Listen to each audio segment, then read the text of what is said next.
कुछ दिखाओ। वही देखने की कोशिश कर रहा था।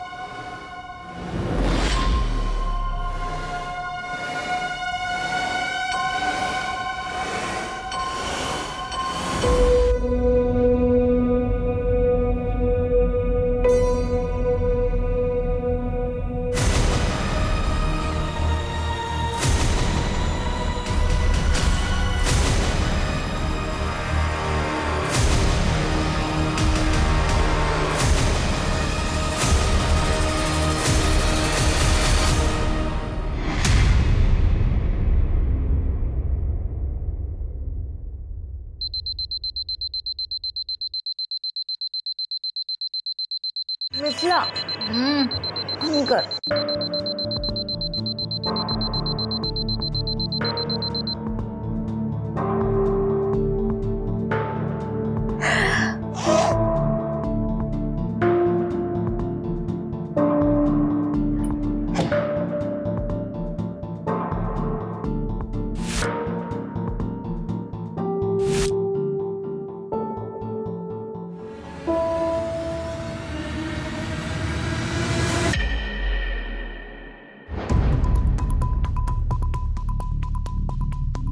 गार्गी, तूने फिर से टैप खुला छोड़ दिया था।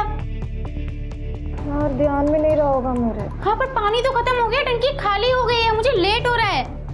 फिर से उस मकरन के पास जाना पड़ेगा, मोटर चलाने के लिए बोल लें। मतलब प्लीज यार।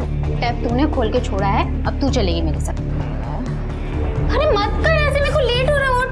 मतलब क्या करे यार। मेरे को अकेले नहीं जाना है, चल।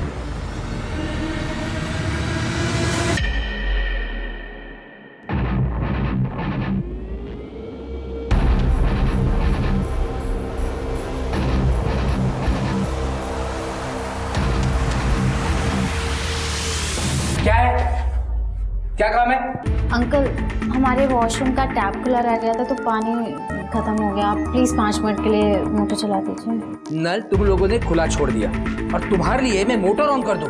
शाम को जब मोटर ऑन करूंगा ना, तब भले ना पानी। जाओ यहाँ से। ओ अंकल, क्या शाम को? हाँ, हमें काम अभी है और आप कह रहे हो शाम को चलाओगे।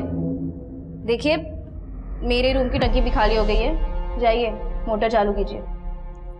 ठीक है ठीक है, 5 मिनट के लिए मोटर ऑन करूंगा। जिसको जितना पानी भरना है भर लो।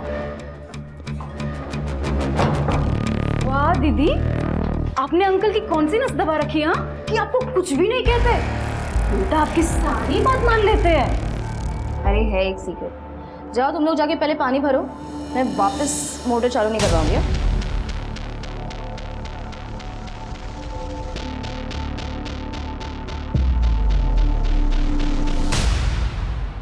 हाँ अक्षिता,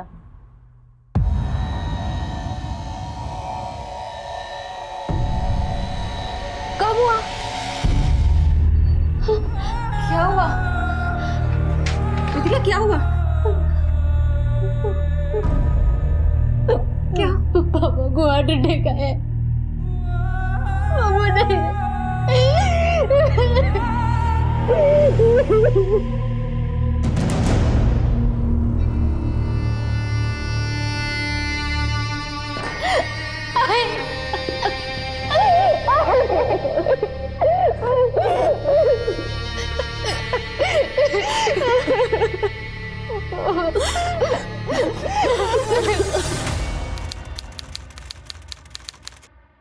और कोई रास्ता नहीं है मेरे पास।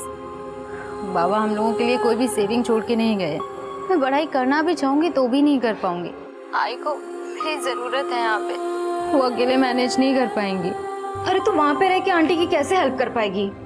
मिथिला, तुझे वहाँ पे कोई ढंग की जॉब नहीं मिलेगी। देख मेरी बात मान, पढ़ाई मत छोड़, लास्ट ईयर है ये। तू समझ रही बात को? देख तू यहाँ पे आजा कोल्हापुर में, तू जॉब करके पढ़ाई और फैमिली दोनों को हेल्प कर सकती है ना।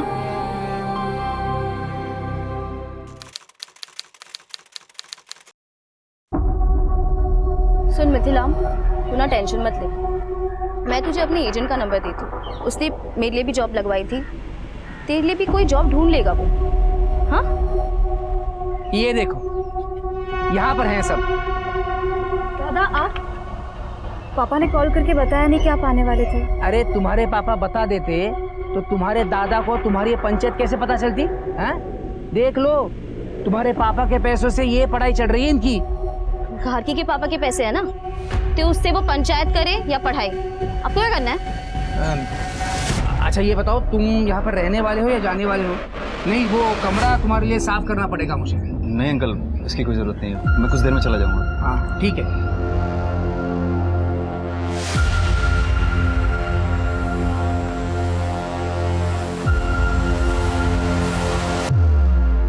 मिथिला, तुम्हारे पापा के बारे में पता चला मुझे गार्गी से। I am really really sorry, पर तुम चिंता मत करो, हम सब हैं तुम्हारे साथ। Okay, thank you.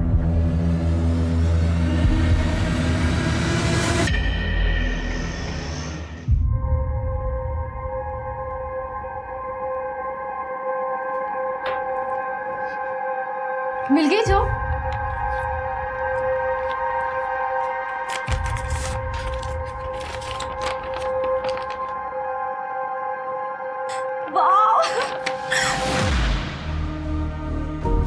क्या हुआ? तू खुश नहीं लग रही है? नहीं, खुश हूँ मैं।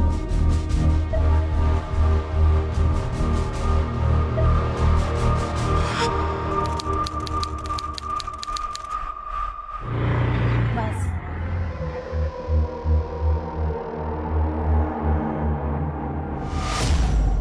मैडम, आपका pocket. Thank you.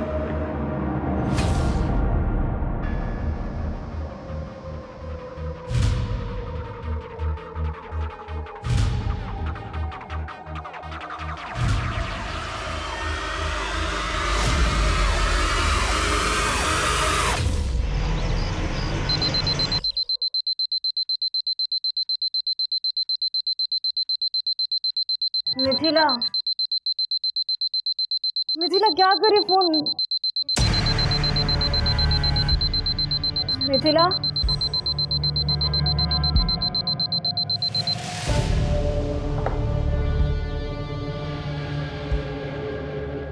Mithila, Mithila,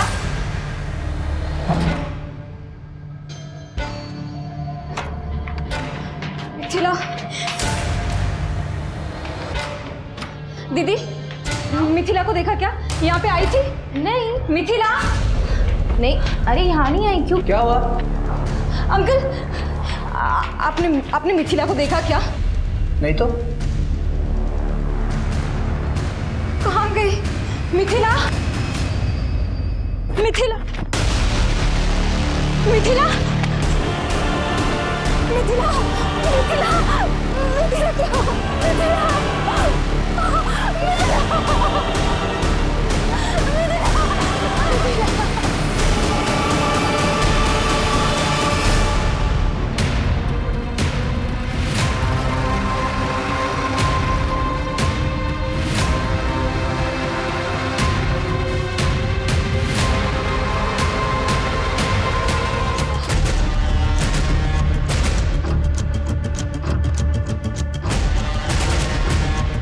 body पे कलाई काटने के अलावा और कोई घाव नहीं है। शायद इस लड़की ने सुसाइड किया है।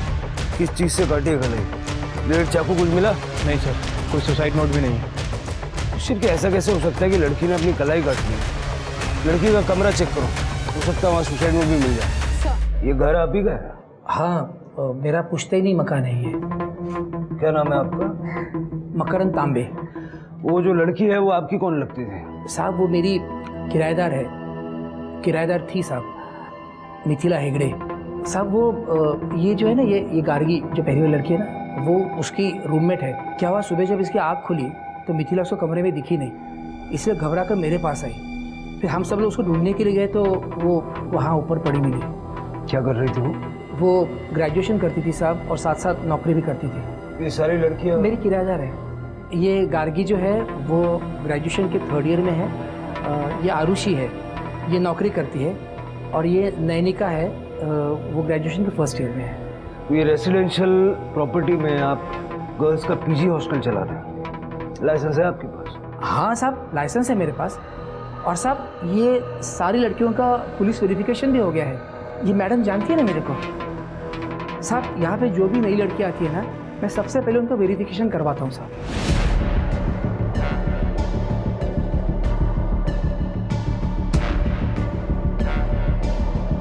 सीसीटीवी नहीं है? नहीं है साहब, पर लगवा लूँगा, जल्दी लगवा लूँगा। इन लड़कियों की सेफ्टी के लिए गार्ड तो रखा होगा आपने? अरे साहब मैं रिटायर आदमी हूँ साहब, ये जो किराया देती है उसमें से मुश्किल से मेरा खर्चा चलता है। अब मैं इतने कम पैसों में गार्ड कहाँ से रखूँगा? जब आप इन लड़कियों की सेफ्टी का कोई इंतजाम नहीं कर सकते तो ये गर्ल्स पीजी हॉस्टल चला क्यों रहे हैं? साहब 10 साल से हॉस्टल चला रहा हूँ साहब, और इनको किसी को कोई प्रॉब्लम नहीं है। और इन लड़कियों के पास उनके अपने कमरे की चाबियाँ भी हैं। आपकी फैमिली का? मेरी बीवी की डेथ हो गई साहब, मेरे कोई बच्चे नहीं है, इसीलिए इतना बड़ा घर है तो मैं कमरे किराए पे देता हूँ।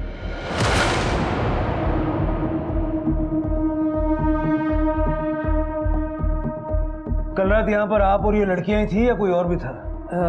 नहीं साहब, कल रात को ये गार्गी है ना, उसका भाई यहाँ पर आया था, वो रहा था यहाँ पे। अच्छा ये बताओ, तुम यहाँ पर रहने वाले हो या जाने वाले हो? क्या नाम है उसका? शक्ति। तो ये लड़कियों के पीजी हॉस्टल में आपने लड़के को कैसे ठहरने दिया? एक्चुअली क्या है साहब, ये जो गार्गी है ना, इसके पिताजी बाबूराव, ये मेरे पुराने दोस्त हैं। तो शक्ति अपनी बहन से मिलने के लिए कभी कभी यहाँ आ जाता है। वैसे उसको कल लेट हो गया तो यहीं पे रुका था। पीछे की तरफ एक कमरा है साहब, वो वहीं पे रुका था। अभी कहाँ? क्या? कौन? शक्ति। सर वो सुबह ही चला गया, मुझे पता ही नहीं चला। पता कैसे नहीं चला? सर क्या है कि वो उस कमरे से ना बाहर जाने के लिए एक और रास्ता है, तो वहाँ से जाने के लिए फिर यहाँ से जाने की ज़रूरत नहीं पड़ती। हो सकता है वो उसी रास्ते से बाहर चला गया होगा और मुझे पता नहीं चला होगा।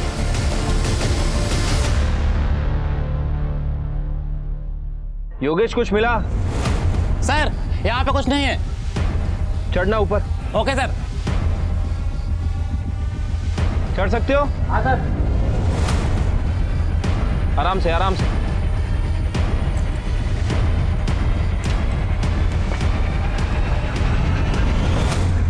तुम लड़कियां एक अकेले आदमी के साथ इस घर में रहती हो, कभी कोई परेशानी नहीं होती?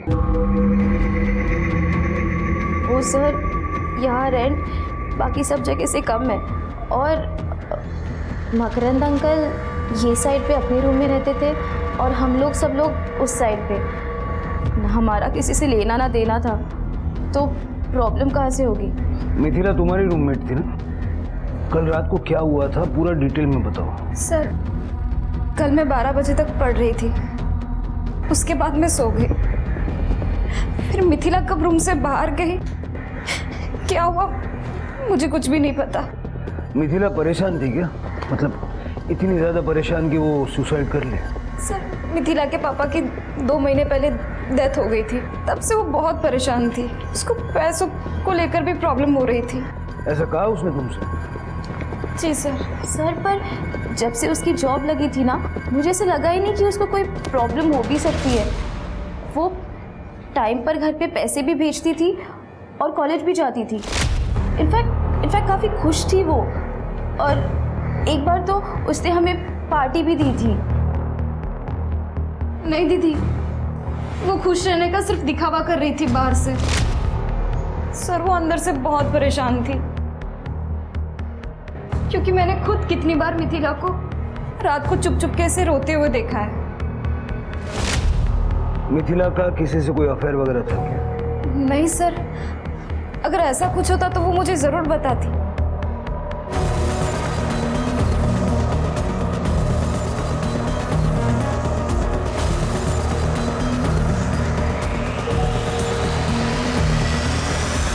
तुम्हारा भाई शक्ति यहाँ रुका हुआ था रात को, सुबह बिना तुमसे मिले चला गया। सर शक्ति दादा ने मुझे रात को ही बता दिया था कि वो सुबह जल्दी चले जाएंगे। सर गार्गी और मिथिला के रूम से कोई सुसाइड नोट तो नहीं मिला है, लेकिन ये फ़ोन मिला है। सर ये फ़ोन तो मिथिला का ही है। फॉरेंसिक में भेज दो इसको। और सर ये 2 लाख रुपए मिले हैं कबर्ड से।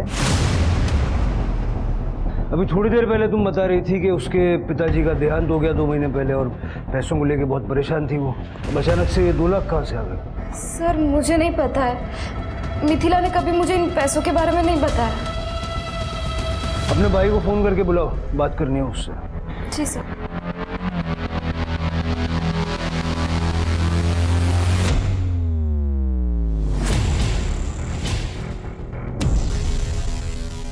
मकरंद का कहना है कि गार्गी का भाई शक्ति यहां से बाहर गया।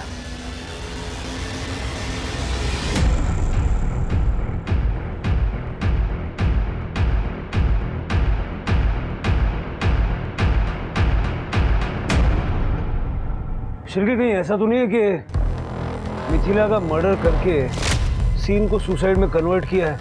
क्योंकि अदरवाइज ब्लेड चाकू जैसी कोई चीज़ तो हमें मिलती है जिससे उसने नस काट लिया। मुझे भी ऐसा ही लगता है सर।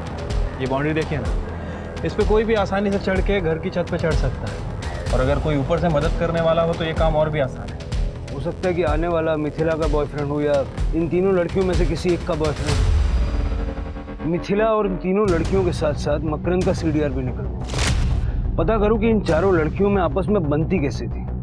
इस मकरंद के साथ कोई मसला था क्या, या मोहल्ले का कोई मंचला मिथिला पे नजर रखे हुए था, उसे परेशान करता था। और तृप्ति, सबसे पहले मिथिला के ऑफिस जाके जो 2 लाख हमें मिले हैं, पता करो वो पैसा ऑफिस का तो नहीं। सर, मैडम ऑफिस के सारे पैसे की लेन देन मैं ही हैंडल करती हूँ। फिर मिथिला जैसी नई लड़की जो रिसेप्शनिस्ट हो, उसे मैं 2 लाख रुपए क्यों दूंगी? आप चाहो तो हमारा लेजर चेक कर सकते हो मैडम, इसमें एक एक पैसे का हिसाब लिखा है। मिथिला को कोई प्रॉब्लम थी ऑफिस में? कोई लव अफेयर? ऑफिस में तो ऐसा कुछ भी नहीं था। फिर वो बाहर जाकर अपनी लाइफ में क्या करती थी, इसमें कंपनी का क्या लेना देना? घर जाने की इतनी क्या जल्दी थी कि सुबह 6 बजे निकल गए? सर, मिथिला के सुसाइड से शक्ति का क्या लेना देना? इसे तो मैं ही भेजता था गार्गी से मिलने के लिए, वरना ये वहां क्यों जाता? कल भी मैंने ही भेजा था इसे। मैं बात कर रहा हूँ ना उससे। बैठ जाइए। मिथिला से बातचीत होती थी तुम्हारी? हाँ सर, जरूरत भर की बात होती थी। जरूरत भर की? कोई यारी दोस्ती, प्यार मोहब्बत? नहीं सर, गार्गी यहीं बैठी है, ऐसा कुछ नहीं था सर, आप उसे पूछ सकते हैं। मिथिला 20,000 की सैलरी में जॉब कर रही थी, साथ साथ पढ़ाई कर रही थी और आपको भी पैसे भेज रही थी। उसकी जॉब लगे सिर्फ 2 महीने हुए थे, लेकिन उसके कबर्ड से हमें 2 लाख रुपया कैश मिला। उसके ऑफिस वाले ने दिए होंगे सर। उसके ऑफिस में हमने बात की, वो पैसा ऑफिस का नहीं है। ऐसा कौन हो सकता है जो मिथिला को इतना पैसा देगा? पता नहीं सर। मिथिला की जिंदगी में कोई लड़का? वो यहाँ कोल्हापुर में रहती थी। अगर उसकी जिंदगी में कोई लड़का था भी तो हमें कैसे पता होगा? उसकी रूममेट है गार्गी। गार्गी से तो कोई परेशानी नहीं थी? नहीं सर, गार्गी तो उसकी बहन जैसी थी। हम तो जलगांव में रहते हैं, यहाँ कोल्हापुर में गार्गी उसकी फैमिली थी। ठीक है, अभी आप जा सकते हैं। अगर जरूरत पड़ेगी तो दोबारा आपसे संपर्क करेंगे। सांगली से लेकर कोल्हापुर तक कुछ भी हो, आपको हमेशा मेरी ही गलती दिखाई दी है पापा। तो बोलता क्यों नहीं? सुबह जब 6 बजे यहाँ से निकला था तू, तो सांगली 12 बजे क्यों पहुंचा? सच बता शक्ति, तेरा उस लड़की के साथ कुछ चल रहा था क्या? बाबा, अगर ऐसा कुछ भी होता दादा और मिथिला के बीच में, तो मुझे तो पता ही होता ना। ठीक है, देखते हैं। सर, ये मिथिला के कॉल डिटेल्स मैंने चेक किए हैं। अफेयर जैसा तो कुछ दिख नहीं रहा है सर, लेकिन इस मिथिला ने 20 तारीख को ऑफिस से निकलने के बाद जनजीवन पार्टी के अध्यक्ष प्रभाकर शिंदे को फ़ोन किया था। और सर, उसके फ़ोन लोकेशन के हिसाब से वो अपने हॉस्टल नहीं गई थी, बल्कि डायरेक्ट प्रभाकर शिंदे के घर गई थी। मिथिला जैसी आम लड़की प्रभाकर शिंदे के साथ डायरेक्ट कांटेक्ट हुई? मैं जानता था इस लड़की को, मिथिला। हुआ ये कि एक जॉब एजेंट है, मनक लखेरा, इधर सिटी मार्केट में बैठता है। तो ये लड़की उसके पास गई थी जॉब मांगने। सर प्लीज सर, मुझे जॉब की बहुत ज़रूरत है। कोई भी काम कहीं पर भी हो, मैं करने के लिए रेडी हूँ सर। देखो, तुम्हें सही बता रहा हूँ कि जॉब तो मार्केट में है नहीं, पर तुमको अगर जॉब की इतनी ज़्यादा ज़रूरत है तो एक काम कर सकती हो। हाँ सर, बताइए, मैं करूँगी। तो उसने मेरे पास भेज दिया इस मिथिला को। उसको जॉब की ज़रूरत थी, मैंने ही जॉब लगवाया। शिंदे जी, ये तो 2 महीने पुरानी बात हो गई। परसों वो क्यों आई थी? पापा ने जहाँ जॉब लगवाई थी उसकी वहाँ पैसे कम मिल रहे थे उसे, तो दूसरी जॉब ढूंढ रही थी, उसी बारे में बात करने आई थी। सर प्लीज़ मेरी जॉब चेंज करवा दीजिए आप, प्लीज़ सर। आपने कुछ पैसे भी दिए थे मिथिला को? उसको ज़रूरत थी, बहुत प्रॉब्लम में थी लड़की, तो मैंने 5,000 रुपये दिया उसको खर्चे पाने के लिए। 5,000? आपने 2 लाख रुपए दिए थे। 2 लाख?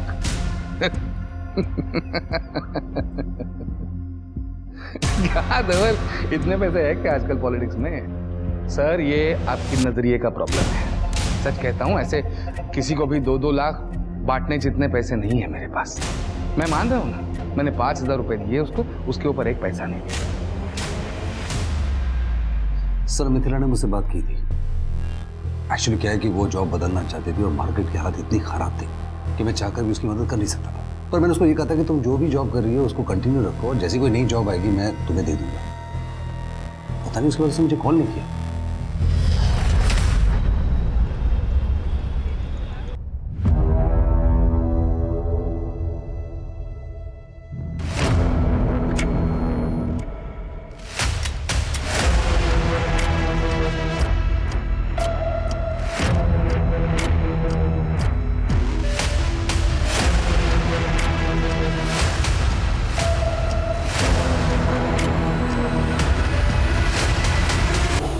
मिथिला अपनी औकात से बाहर आ रही थी और अब तुम अपनी औकात से बाहर आ रही हो। मैंने अभी अपनी औकात दिखाई नहीं है। अगर औकात दिखा दी तो बर्बाद हो जाओगे। धमकी दे रही है तू मुझे? धमकी ही समझ लो, क्योंकि सीधी बात तो तुमको समझ में आएगी नहीं।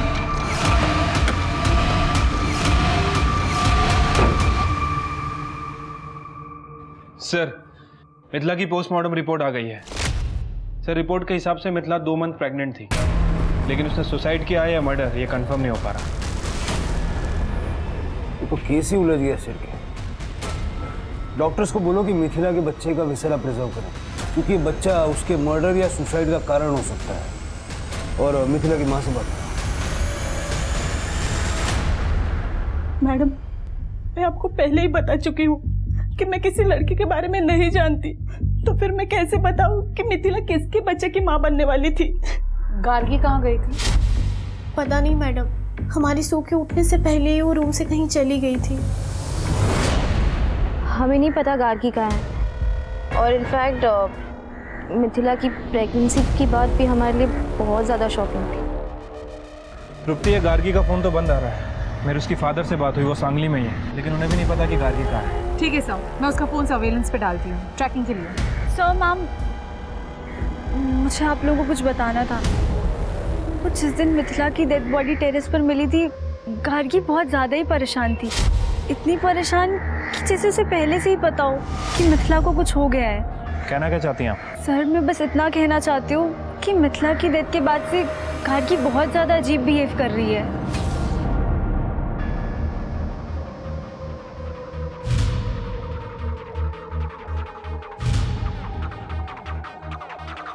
आपस की बात पुलिस को क्यों बता रही है? तो झूठ थोड़ी ना बोल रही हूँ दीदी, जो सच है वही बोल रही हूँ।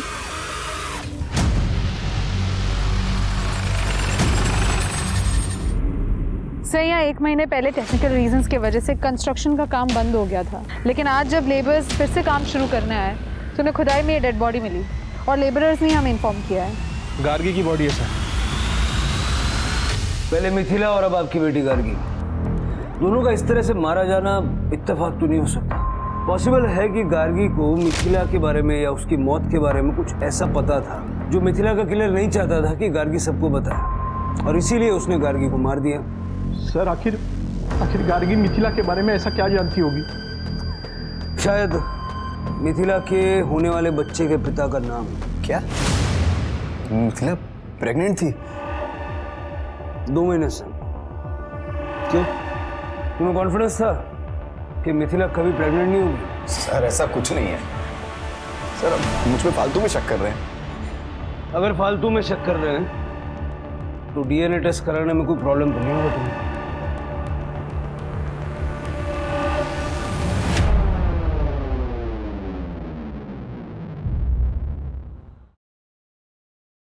आरुषि दी,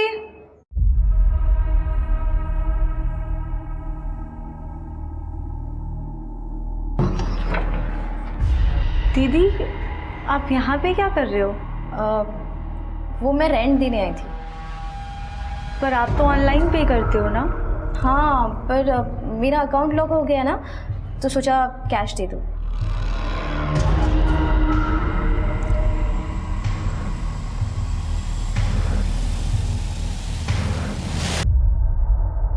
सर, गार्गी की मौत गला घोटने की वजह से हुई है। 24 से 25 जनवरी की रात 2 से 5 बजे के बीच, जिस रात गार्गी हॉस्टल से गायब हुई थी।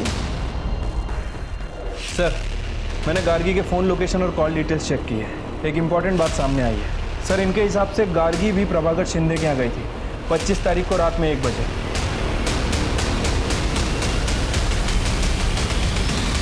नेताजी, मिथिला आपके पास काम के लिए आई थी। गार्गी आपके पास क्यों आई थी? उसे आपसे क्या काम था? गार्गी को नेताजी से काम नहीं था, बल्कि नेताजी को गार्गी से काम था। नेताजी गार्गी के साथ कुछ डील करने वाले थे जो हो नहीं पाया। क्यों? ये कौन सी डील की बात कर रहे हैं? मिथिला के बच्चे का नाम ना बताने की डील, जो बच्चा आपका था। पाटिल, औकात में रहकर बात करो। 2 मिनट नहीं लगेगा आप सबकी वर्दी उतरवाने में। देखो शंकर, मैंने बोला था नेताजी हैं, ऐसे काबू में नहीं आएंगे वो। दे दो इनको, दे दो। लीजिए, ये कोर्ट का ऑर्डर है आपके डीएनए टेस्ट का। और वैसे ये औकात देखने दिखाने वाली बातें तो हम करते नहीं, क्योंकि हमारा इस देश के कानून में विश्वास है, जो आप जैसे नेताओं को उनकी औकात याद दिलाने के लिए काफी है। चलिए।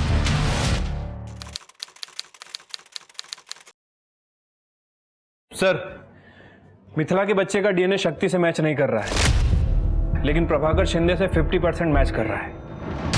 प्रभाकर शिंदे का ब्लड रिलेटिव, यानी उसका बेटा धवल शिंदे।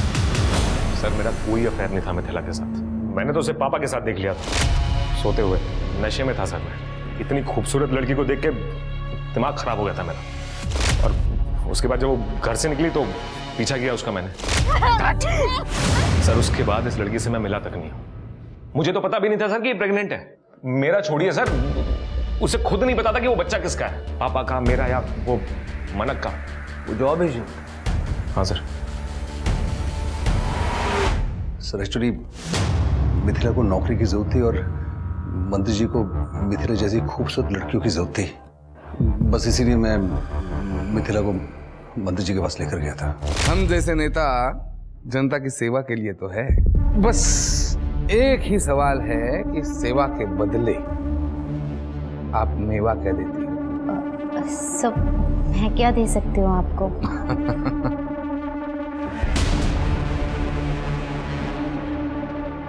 खुद की तरफ देख के तो देखो क्या दे सकती हो। एक बार हाँ बोलकर तो देखो, दुनिया कदमों में लाके रख दूंगा। दुनिया। हाँ? अरे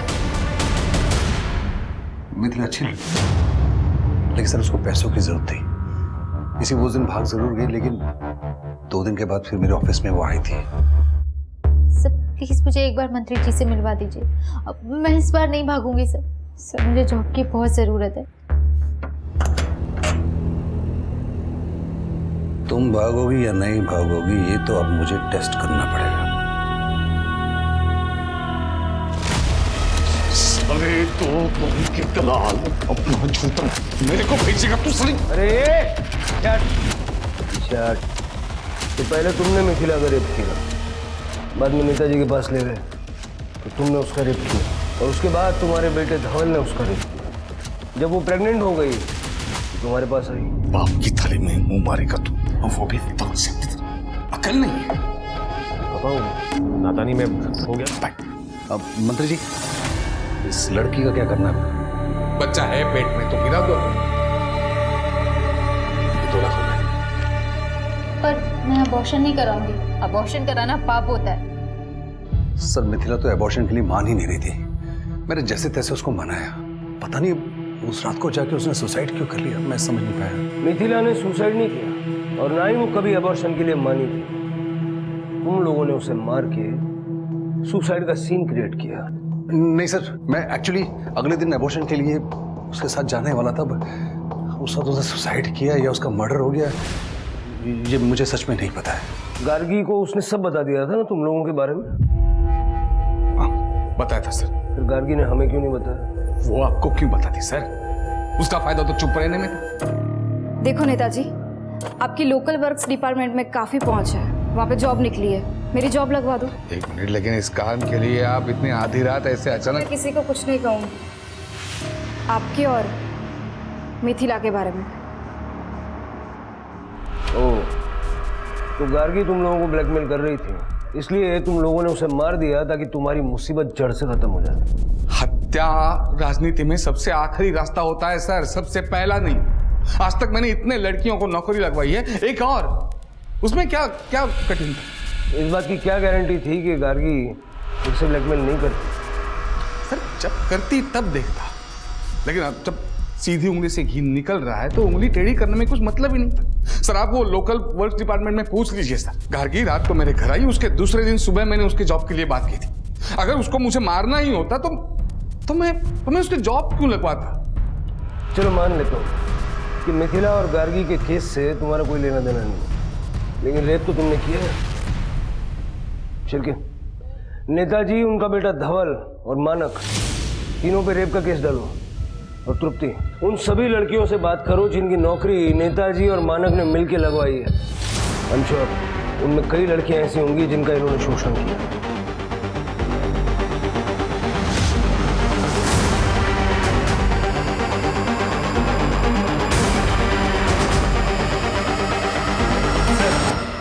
ये प्रभाकर सही कह रहा था, इसने एक लोकल वर्क डिपार्टमेंट में गार्गी की जॉब के लिए बात भी की थी सर। लेकिन जनवरी 22, 23, 24 प्रभाकर, उसका बेटा धवल और वो जॉब एजेंट मानक, इन तीनों की फोन की लोकेशन ना तो मिथिला के हॉस्टल के पास की है और ना ही उस कंस्ट्रक्शन साइट की जहाँ में गार्गी की डेड बॉडी मिली। इन दोनों केसेस को फिर से खंगालो शिफ्ट। हो सकता है किसी ने इस बात का फायदा उठा के गार्गी और मिथिला का मर्डर किया है। ये दोनों इन चक्करों में उलझी हुई हैं और पुलिस दूसरी बातों पर ध्यान नहीं देगी। ठीक है सर। सर मैं तो 6 महीने से ज़्यादा नहीं रह पाई मकरंद अंकल के पीजी में। वो लड़कियों को ना ऐसे घूरते थे जैसे खा ही जाएंगे। वहाँ तो सिर्फ आरुषि ही रह सकती थी और वो अभी भी वहीं रह रही है। आरुषि? Yes madam. वैसे तो मकरंद अंकल सब लड़कियों पर बहुत हावी रहते थे, लेकिन आरुषि को वो कुछ बोल ही नहीं पाते थे। लगता है डरते थे वो उससे। सर ये मकरंद कैरेक्टर का ढीला आदमी है। इस रीज़न के वजह से मकरंद के पीजी में कोई लड़कियां ज़्यादा दिन तक रुक नहीं पाती थी। लेकिन सर ये आरुषि पिछले 3 साल से मकरंद के पीजी में रह रही है। और सर मकरंद के पीजी में जितनी भी लड़कियां हैं सभी का कहना है कि मकरंद आरुषि से डरता है। और मैंने मकरंद के बैंक स्टेटमेंट भी चेक किए हैं सर। सभी लड़कियों ने पीजी का रेगुलर रेंट उस पर ट्रांसफ़र किया है, लेकिन आरुषि का कोई भी रिकॉर्ड नहीं है। मतलब ये आरुषि रेंट नहीं देती? सर सिर्फ आरुषि ही नहीं, आरुषि की रूममेट नैनिका जो मकरंद के पीजी में 4 महीने पहले शिफ्ट हुई है, उसने भी सिर्फ मकरंद को 1 महीने का रेंट दिया है। उसके बाद उसने भी मकरंद को रेंट देना बंद कर दिया है। सर आरुषि दी ने बोला था कि मैं उन्हें अपना रेंट दे दिया करूँ, तो फिर अपना रेंट मिलाकर मकरंद अंकल को पे कर दिया करेंगी। तो मैं वही करती थी, मैं हर महीने अपने हिस्से का रेंट आरुषि दी को दे दिया करती थी। नैनिका तुम्हें पता है आरुषि ने पिछले 3 साल से रेंट का 1 रुपया भी नहीं दिया है। इनफैक्ट वो तुम्हारे पैसे भी अपने पास रख रही थी। नहीं सर, मैं अपना और नैनिका का रेंट मकरंद अंकल को कैश में देती थी। अगर रेंट कैश में देती थी तो मकरंद कोई रिसीट वगैरह देता होगा ना, दिखा दो। सर इतने दिन से हम वहाँ रह रहे थे, इतना भरोसा तो था अंकल पे। कितना रेंट है तुम्हारा? 6000। तो ये 6000 तुम घर पे तो छापती नहीं होगी ना, बैंक से विड्रॉ करती होगी। अपना बैंक का स्टेटमेंट दे दो। वो सर साफ साफ बताओ, तुम्हारे और मकरंद के बीच क्या चल रहा था जो वो तुमसे रेंट नहीं ले रहा था? चक्कर चल रहा था आरुषि दी का मकरंद अंकल के साथ। ऐसा सारी पीजी की लड़कियां बोलती थी। सर चक्कर तो उस नैनिका का चल रहा था गार्गी के भाई शक्ति के साथ। सर ये बात सच है कि मैं शक्ति को पसंद करती थी, लेकिन वो 1 नंबर का कमीना है। अगर मेरा बस चले ना तो मैं उसका मुंह नोच लूं। क्यों?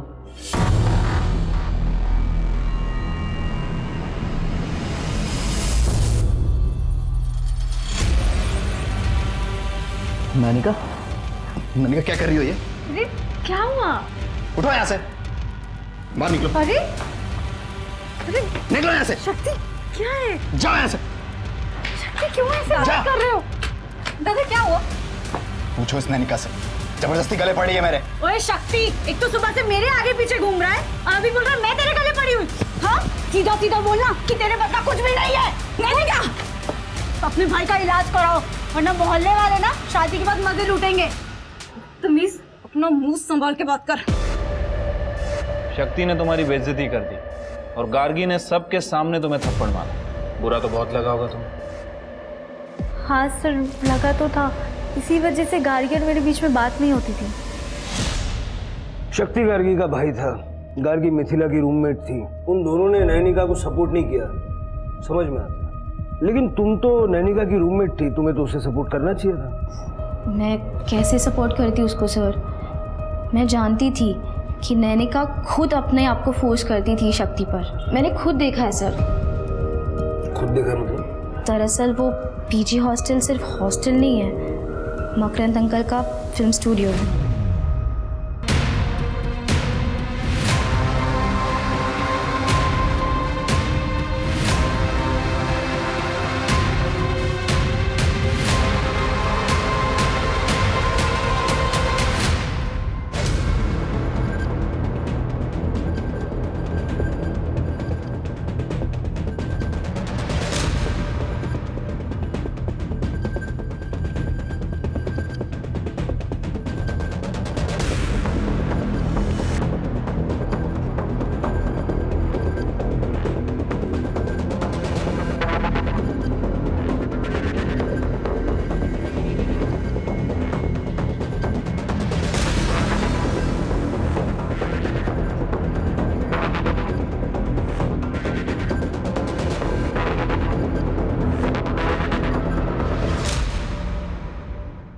इधर आ, इधर आ।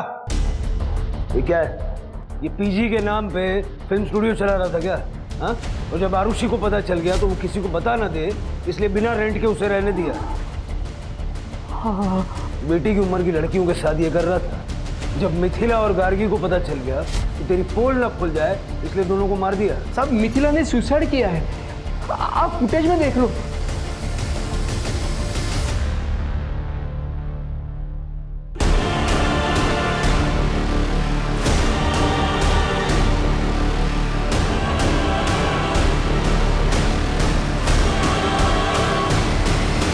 साहब सुबह जब मैंने ये फुटेज देखा तो दौड़कर मैं टेरेस पर गया साहब।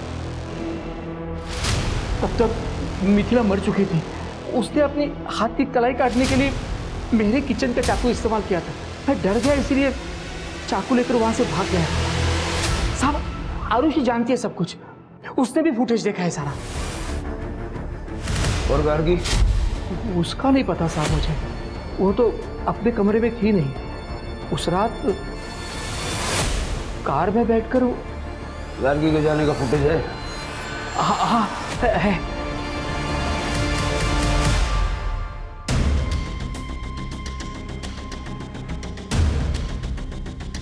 साहब मैंने कुछ नहीं किया, मैंने सब पता करवाओ ये गाड़ी किसकी है।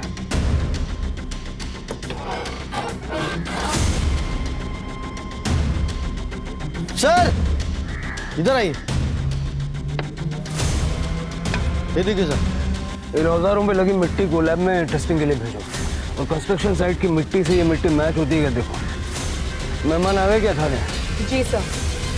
तुम्हारी गाड़ी में जो औजार है ना, उनकी मिट्टी कंस्ट्रक्शन साइट की मिट्टी से 100% मैच होती है। अब ज्यादा मेहनत मत करवाओ, बताओ क्यों मारा गार्गी? सर मैंने नहीं मारा गार्गी को। देखो ये तुम्हारी गाड़ी है, कहाँ जा रही है गार्गी इसमें बैठ के? हाँ सर ये कार तो मेरी है, लेकिन ये कार हमेशा गैरेज में खड़ी रहती है। कभी कभी मेरा बेटा शक्ति इसे निकालता है ताकि चलती फिरती रहे। 24-25 जनवरी की रात को शक्ति लेके गया था ये गाड़ी। 24-25?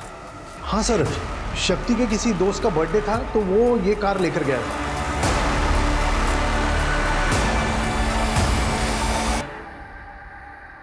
मेरे पास कोई नौकरी नहीं थी तो पापा मुझे निकम्मा समझते थे। कुछ कमाने के बारे में सोचना, मुफ्त की रोटियां मत तोड़ना। यहाँ सोच जरा, पता नहीं कब सुधरेगा ये। गार्गी का चौकीदार बना के रखा था मुझे, जब देखो तब उसको देखने के लिए भेज देते थे। यहाँ तक कि सारा पैसा उसकी पढ़ाई पे खर्च कर देते थे। मैं समझ गया था कि गार्गी के रहते हुए मुझे पापा से एक भी ढेला मिलने वाला नहीं है। गार्गी को रास्ते से हटाना बहुत जरूरी था। सबसे पहले मैंने गार्गी की लाश को डंप करने की जगह ढूंढी। फिर उसे बुरा दिखाने के लिए मैंने गार्गी और नैनिका में झगड़ा करवाया। अपने भाई का इलाज कराओ, वरना मोहल्ले वाले ना शादी के बाद मजे लूटेंगे। तमीज, अपना मुंह संभाल के बात कर। मेरी प्लानिंग हो चुकी थी। गार्गी को मिथिला ने अपनी प्रेगनेंसी और रेप के बारे में बताया। तब मैं हॉस्टल में ही था। गार्गी ने मुझे बताया। वो तो पुलिस में जाने वाली थी। फिर मैंने उसे ब्लैकमेल करके लोकल वर्क्स डिपार्टमेंट में काम लेने का सपना दिखाया। लेकिन फिर उसी रात मिथिला ने सुसाइड कर लिया। मुझे लगा गार्गी पुलिस को सब बता देगी, लेकिन जॉब की वजह से उसने पुलिस को कुछ नहीं बताया। और यही तो मुझे चाहिए था। क्या चाहिए? सर, मिथिला के केस में आपको प्रभाकर के बारे में पता चला। गार्गी प्रभाकर को ब्लैकमेल कर रही है, ये पता चला तो पुलिस का सारा डाउट तो प्रभाकर के ऊपर जाएगा, मेरे ऊपर किसी का ध्यान ही नहीं जाएगा।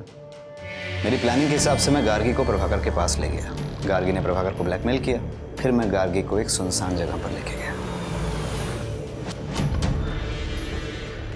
क्या हुआ भाई? पीछे से कुछ आवाज आ रही है, तुम बैठो, मैं देखता हूँ।